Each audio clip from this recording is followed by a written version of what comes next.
नमस्कार साथियों, जैसा कि आप सभी जानते हैं, आज देहरादून में हम लोग सभी लोग सुबह एकत्र हुए थे स्वास्थ्य मंत्री आवास घेराव के लिए। लेकिन कुछ कारणों से हम स्वास्थ्य मंत्री आवास घेराव नहीं कर पाए, क्योंकि देहरादून के अंदर धारा 144 लगी थी। और मेरी LIU के आला अधिकारियों से जो बात हुई, जिसमें कि सभी अधिकारियों ने मुझे ये कहा कि आप अभी स्वास्थ्य मंत्री आवास घेराव नहीं कर सकते हैं। ऐसा करने पर आप लोगों की गिरफ्तारियां होंगी, केसेस आप लोगों के ऊपर हो सकते हैं। तो जिसके चलते फिर कहीं ना कहीं हमको अपना प्रोग्राम कैंसिल करना पड़ा। लेकिन हम लोग स्वास्थ्य मंत्री के आवास गए और स्वास्थ्य मंत्री जी के जो निजी सचिव हैं उनको हमारे द्वारा ज्ञापन दिया गया, जिसमें हमारी प्रमुख 4 मांगें थी। सबसे पहली मांग थी मेडिकल कॉलेज के 1400 पदों को जल्द से जल्द वर्षवार नियुक्ति के द्वारा भरा जाए। दूसरी मांग थी बाहरी राज्यों से आने वाले आवेदकों के आवेदन पत्र निरस्त किए जाएं। तीसरी मांग थी NOC लेकर जितने भी आवेदनकर्ता हैं उनके आवेदन निरस्त किया जाए। और चौथी मांग थी स्वास्थ्य विभाग के 1500 पदों पर जल्द से जल्द वर्षवार नियुक्ति हो।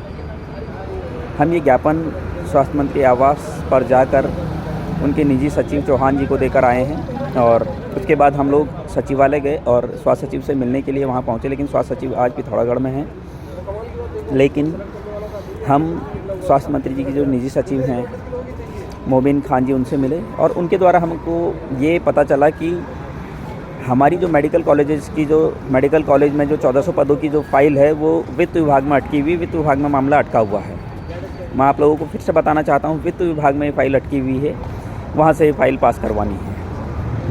उसके बाद हम लोग गए चिकित्सा चयन बोर्ड हम लोग इसलिए गए क्योंकि बहुत सारे लोगों के बहुत सारे मुद्दे थे। जैसे लगातार मेरे पास कॉल आ रही थी कि फॉर्म कैसे भरा जाए। बहुत सारे लोगों ने कहा कि अंक पत्र की डेट डालें या फिर सर्टिफिकेट की डेट डालें।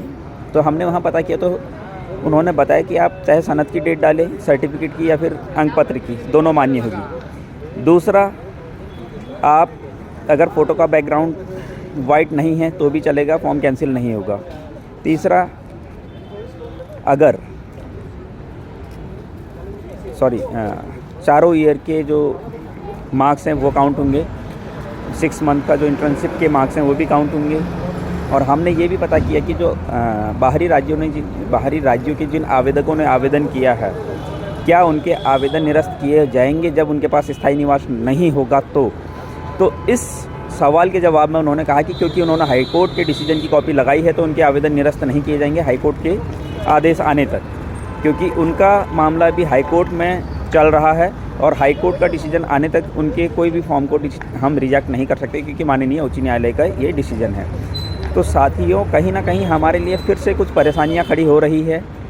बाहरी राज्यों के आवेदनकर्ता हमारे लिए एक बहुत बड़ी सिरदर्दी बन चुके हैं, जो लगातार हमारे लिए कहीं ना कहीं मुसीबत खड़ी कर रहे हैं। तो मैं आप सभी लोगों से एक ही निवेदन करना चाहता हूँ, सभी लोग अपने अपने स्तर पर अपने अपने विधायकों को, अपने अपने जनप्रतिनिधियों को ज्ञापन के माध्यम से इनका विरोध कीजिए। मेडिकल कॉलेजेस के 1400 पदों पर जल्द से जल्द वर्षवार नियुक्ति के लिए आप लोग ज्ञापन दीजिए। जब तक हम सक्रिय नहीं होंगे और माननीय उच्च न्यायालय की शरण में हमको जाना ही होगा। मैं इस वीडियो के माध्यम से सभी लोगों से ये निवेदन करना चाहता हूँ, सभी लोग चाहे 500-500 रुपये या जितना भी जो दे सकता है, सहायता राशि गैरोला जी, अजीत गैरोला भाई हमारे जो है माननीय उच्च न्यायालय में जा रहे हैं और मैं भी उनका साथ दे रहा हूं। लेकिन आप लोग अजीत भाई के अकाउंट में वो पैसा दें, क्योंकि वो इस केस को देखेंगे। क्योंकि पैसे का मामला आप लोगों को पता है कि मैं नहीं रखता हूं अपने पास। मैंने उनको बोला है कि आप ये मामला देखिए और पूरे मामले में मैं उनके साथ हूं, क्योंकि ये हमारे सबकी लड़ाई है। इस मामले में मैं खुद उनके साथ नैनीताल जा रहा हूं और इस केस को हम माननीय उच्च न्यायालय में लड़ रहे हैं। लेकिन इसके साथ साथ हमें कहीं ना कहीं क्या है, स्वास्थ्य मंत्री जी से मिलकर उन पर भी दबाव बनाना पड़ेगा कि जल्द से जल्द बाहरी राज्यों के आवेदनकर्ताओं का आवेदनों को निरस्त करवाया जाए। NOC लेकर जो आ रहे हैं उनके आवेदनों को निरस्त करवाया जाए।